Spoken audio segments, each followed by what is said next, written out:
വനംവകുപ്പ് ഓഫീസ് ആക്രമിച്ച കേസിൽ പി.വി. അൻവർ എം.എൽ.എക്ക് ജാമ്യം ലഭിച്ചിരിക്കുകയാണ്. പി.വി. അൻവറിന്റെ ജാമ്യ ഹർജി കോടതി അംഗീകരിച്ചു. നിലമ്പൂർ 1-ാം ക്ലാസ് മജിസ്ട്രേറ്റ് കോടതിയാണ് ജാമ്യം അനുവദിച്ചത്. അതേസമയം ജാമ്യം ലഭിച്ചതിന്റെ കോടതി ഉത്തരവ് ലഭിച്ചാലേ പി.വി. അൻവറിനെ ജയിലിൽ നിന്ന് പുറത്തിറങ്ങാൻ കഴിയൂ. ഇന്ന് വൈകിട്ട് 7 മണിക്കൂറിൽ ഉത്തരവ് എത്തിക്കണം. ഇല്ലെങ്കിൽ നാളെ മാത്രമേ അൻവറിന് പുറത്തിറങ്ങാൻ സാധിക്കൂ. ഇവരുമായി ശിവദാസ് കന്മനമൊപ്പം അരുൺ ആലത്തൂരും ചേരുകയാണ്. ആദ്യം അരുണിലേക്ക്. അരുൺ, പി.വി. അൻവറിന് ജാമ്യം അനുവദിച്ചിരിക്കുകയാണ് കോടതി. മറ്റ് വിശദാംശങ്ങളുമായി ബന്ധപ്പെട്ട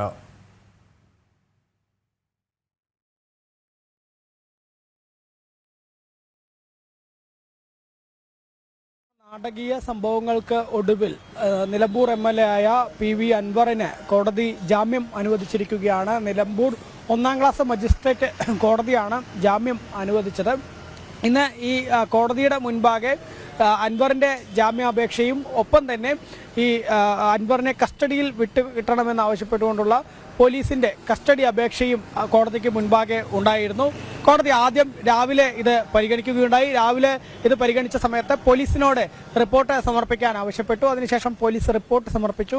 ശേഷം ഉച്ചയ്ക്ക് ശേഷം ഒരു 2:50 വീണ്ടും കോടതി ഈ കേസ് പരിഗണിച്ചത്. ആ സമയത്ത് പ്രതിഭാഗം അൻവറിൻ്റെ അഭിഭാഷകൻ പ്രധാനമായും വാദിച്ചത് ഈ ഒരു കേസ് ഇത് തീർത്തും ആസൂത്രിതമായിട്ടുള്ള ഒന്നാണ്.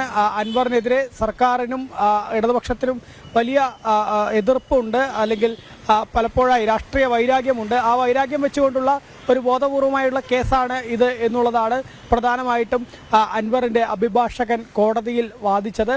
മാത്രമല്ല, ഈ കേസുമായി ബന്ധപ്പെട്ട് ഇത്തരത്തിൽ ഒരു വനവാസിയായിട്ടുള്ള ഒരു വ്യക്തി കാട്ടാന ആക്രമണത്തിൽ കൊല്ലപ്പെടുന്നു. ആ സമയത്ത് സ്വാഭാവികമായിട്ടും ഉണ്ടാകുന്ന ഒരു ജനരോഷം, ആ ജനരോഷത്തോടൊപ്പം ഒരു പ്രതിഷേധത്തിൽ അണിനിരക്കുക മാത്രമാണ് താൻ ചെയ്തത്. അതിൽ ഏതെങ്കിലും തരത്തിൽ ഇതെല്ലാ ജനപ്രതിനിധികളും മറ്റുമൊക്കെ ചെയ്യുന്ന വിഷയമാണ്.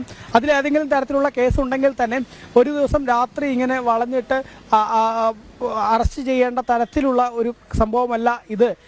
ഒരു രാഷ്ട്രീയ വൈരാഗ്യം മൂലമാണ് ഇത്തരത്തിൽ ഒരു നാടകീയതയിലൂടെ രാത്രിയെല്ലാം വീട് കയറി അറസ്റ്റ് ചെയ്യുന്ന നടപടികൾ പോലീസിൻ്റെ ഭാഗത്തു നിന്ന് കൈക്കൊണ്ടത് എന്നുള്ളതാണ് പ്രതിഭാഗം വാദിച്ചത്. മാത്രമല്ല, നിയമസഭ ചേരാനിരിക്കുകയാണ്. നിയമസഭ ചേരാനിരിക്കുന്ന വേളയിൽ ഈ വിഷയം അൻവർ നിയമസഭയിൽ ഉന്നയിക്കും എന്നുള്ളത് ഭയന്നാണ് ഇങ്ങനെ അൻവറിനെ അറസ്റ്റ് ചെയ്തത് എന്നുൾപ്പെടെയാണ് പ്രതിഭാഗം അഭിഭാഷകൻ കോടതിയിൽ വാദിച്ചത്. മാത്രമല്ല, മറ്റൊരു കാര്യം പ്രതിഭാഗം അഭിഭാഷകൻ